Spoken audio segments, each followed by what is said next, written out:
KTM 105 Husqvarna gas port work. Now begins the fun part of this build. If you haven't seen part 1 and 2 basically of that video, check them out. We've got a stock baseline on that bike right there. And then we've got an ignition kind of how-to video still featuring that bike. Now let's do some port work and see what she'll do. KTM 105 cylinder on the port bench. We're gonna get to some grinding. This is already a fantastic cylinder, very modern, very high tech. So if you looked at our other videos, for example, our KX112 videos, you can actually see a dramatic difference in the port design of this engine versus that one. So look just how big this port here at the window down in there is. It's massive. Look at that A-port, beautiful. Tiny little divider. I mean, it's just a beautiful cylinder design. It's a 3-port exhaust, which is really nice. So there's a center port, and then the 2 upper ones are for the exhaust. We're gonna do some little tiny things to it that we found in testing. It's really just a lot of little fine tuning and needles in a haystack, as we say in our videos, stacking needles on a haystack on top of each other to find performance. So we found a couple little things we can do that improve the performance of this package. All right, getting this 105 Husqvarna KTM group bike back together. We're going with a billet head. It's just cool. This customer's into cool, I'm into cool, so it's cool. It's on the bike. And I almost forgot the most important part of any high performance build. Oh yeah, look at that. The HP stamp of approval. Now, that's at least worth 5 horsepower if you were to ask the internet forums.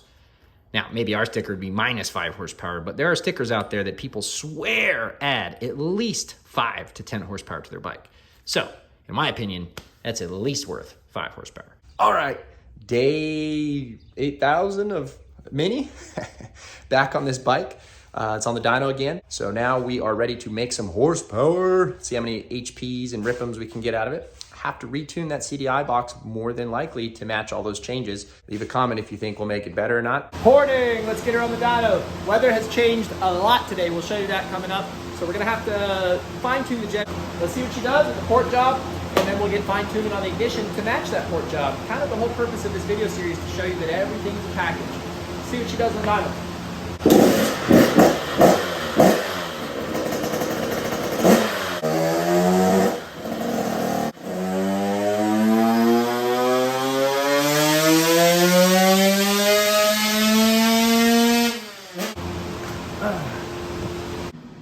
And then here's where we're at yet the end of the stock CDI, stock cylinder, all that stuff.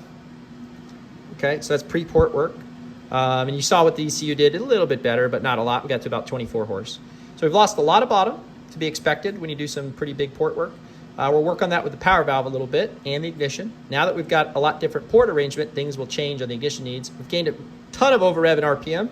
I don't want all this RPM per se. I want more power. So now we're going to play with the CDI, and I have a sneaking suspicion that if we get it right, we're going to start looking like this and then sign back over about right here. That's kind of going to be the goal. So we'll see what happens here. And hopefully with a little bit of adjusting, we can work on this area too.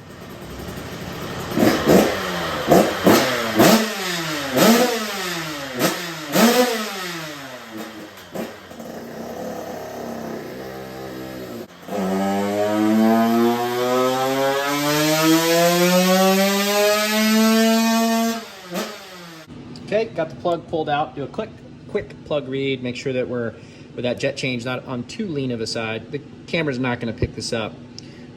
This is after a day of track use, so the plug now has some deposits on the electrode. When you do just dyno work, this porcelain will be just perfectly white, but when you go to the track, it starts accumulating deposits. So what we really are looking down is at the base bottom of the porcelain. You guys can't see this on camera, but that's what we're looking for. And we're looking how high up a soot ring goes. We'll do another video in the future about spark plug reading, and we'll show you exactly what we mean. But this one looks good. The bike's definitely about the same jet tune-up it was the other day, judging about on the height of that porcelain in there. So we're about the same range. I did a previous run today with the old jet setting just to see, and it picked up power with this slightly leaner jet setting from the other day, which we'd already gotten really close, just due to the weather conditions. Today's hot and humid today compared to the other day. It's like 85 here in Texas. And it's fairly humid. The other day was in the 60s and much better air that day, so less humidity and a little bit better higher pressure day. So let's move on. We're going to do some ignition changes and some power valve changes and see what we can do out of this port package. All right, back at it, round 3. A little bit more ignition timing, a little bit different ignition curve. and slowed the power valve down from where our baseline was at, because now that we've got a little bit more exhaust port, if it opens too quickly, we get too much exhaust port too quickly. So now this is pretty close to, I think, what final trim's going to be at for this. We'll see what the power looks like. But back on the dyno, let's see what she does. Let me get my computer fired up.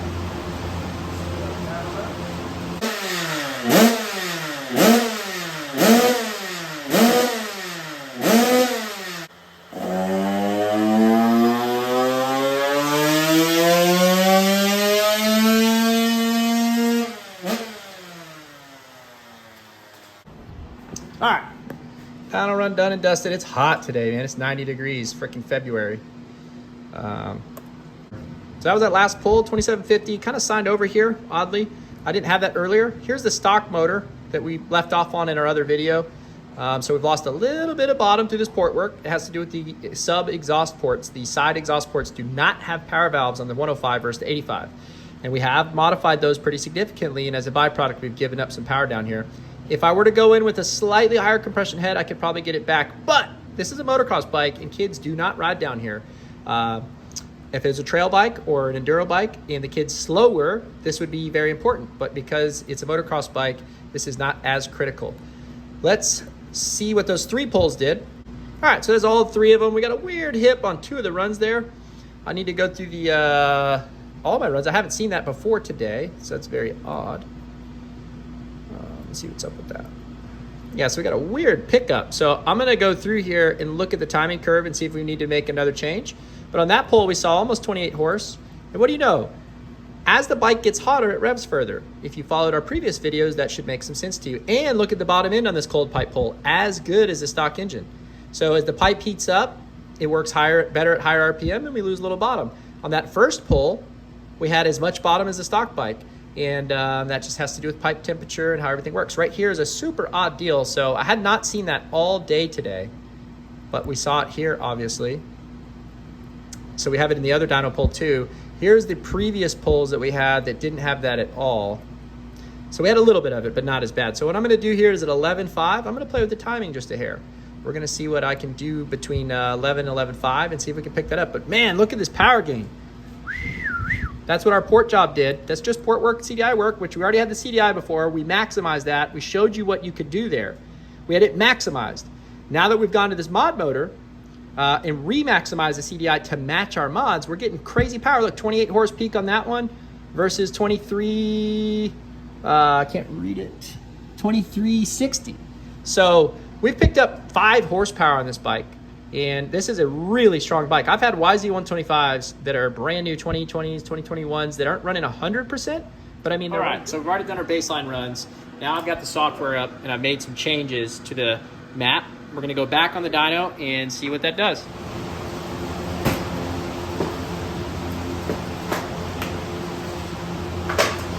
Okay.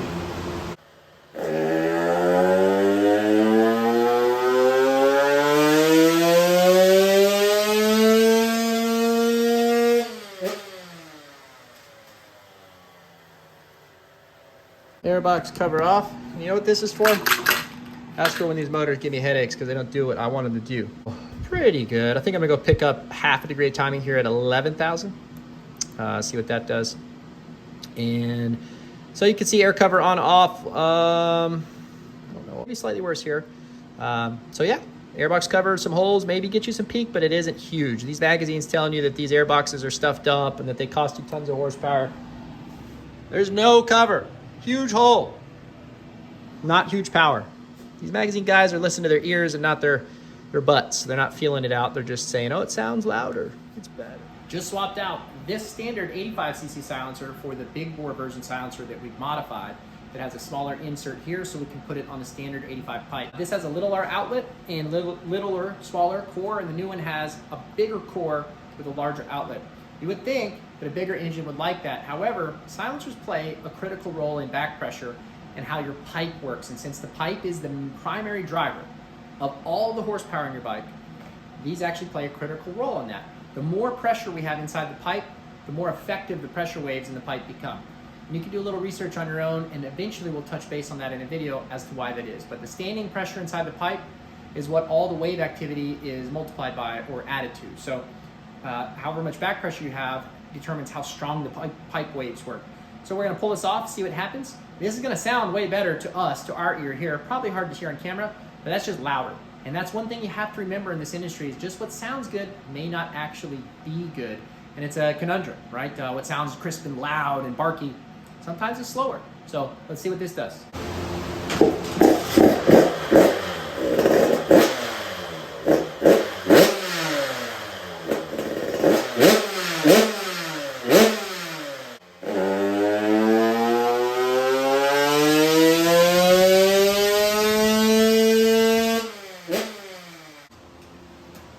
Yeah, that sounds good. But I think it signs off a little earlier, if I had to guess. Any guesses why it might sign off earlier? We'll find out. Yep, sign off earlier. Why would it sign off earlier? Well, you built less heat with less back pressure. So there it is. There's the big silencer in green versus the previous setup in red and yellow. Pretty obvious that it's worse. It's worse everywhere, right? And didn't pick up anywhere, and we just lost peak and we lost over rev. We talk about how important pipes are, and back pressure within your pipe is a critical component to horsepower in a two-stroke. You need back pressure for those pipe waves to work. Now, could we make a larger outlet pipe work? Yeah, probably just have some different angles, a little steeper angles, maybe a little shorter pipe. But there's zero advantage to running this setup on this pipe. It sounds unreal. It sounds amazing. It's so much louder, so much barkier, so much crisper, and so much worse on track. So just because the sound is good doesn't mean it's good. This is the standard 105 CDI. I'm gonna throw it on real quick. You already know where we're at, about 28 horse. You saw where we were at before all the mods, about 23.5 in standard form. We'll see what just going back to the CDI does right now. I haven't done that test today, so let's see what it does. People ask how hard it is to install a git. It's just that hard. That back on.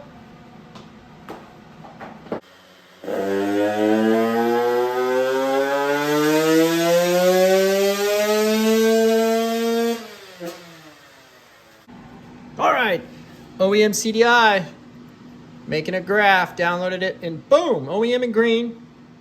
And then there was a git in red, both with airbox cover off, same silencer, same setup. So the git's better bottom to top, but this had a nice little area out here. If we wanted to replicate that with a git, we'd have to reduce timing, knock some power off here, and then we could get that. So that's a little less timing in the stock ignition through here, and that's what that does. That's what ignition curves can do for you. They can move power around, and in this case, make it a little bit better because this git is matched to this race package. But I'm really impressed. This was better than I expected for the OEM CDI. I expected it to be worse, but it ended up doing quite well with this ported setup, with this mod motor. So pretty good. So that's what we could get with the combo of the two, and not a bad package. So today's video, in conclusion, had it all. We went over all sorts of stuff. We had port work. We had CDI and matching to port and tuning the CDI to the new port setup, which was a huge difference in map. We had airbox cover on and off to show you whether you need more airflow. It's not gonna hurt you, but it's not like what some of these magazines are saying the difference is. It's not huge. If it was huge, KTM and Husky would say, hey, maybe we should redesign this. We also had a big bore silencer for you guys. Wasn't a huge difference, but appreciate it. Woo, got some teeth. So that wasn't huge as far as performance. It made it worse. Then we talked on jetting. Today's air is about 6 to 7% less dense today than the air was the other day. And because of that, we had to make about a 2 main jet change. Every jet is 3%, just so you guys know. So to get the quality of the jetting to be on par, we had to make that change. So this video had it all. What do you guys think about a 20% improvement in horsepower? If I could get that on my new 23 KTM 250F, we'd have a 52 horsepower bike on my dyno, which would be better than almost any 450 ever sold over the last 20 years. And that would be unbelievable. So 20%, huge improvements. This bike would be really fast. It's a handful. If you're an adult and you wanted to have the most fun you could ever have in your life, go pick one of these bad boys up, send it to us. We'll build you a mod bike, and you're gonna have smiles from here to here. So thank you for watching. I'll see you next time.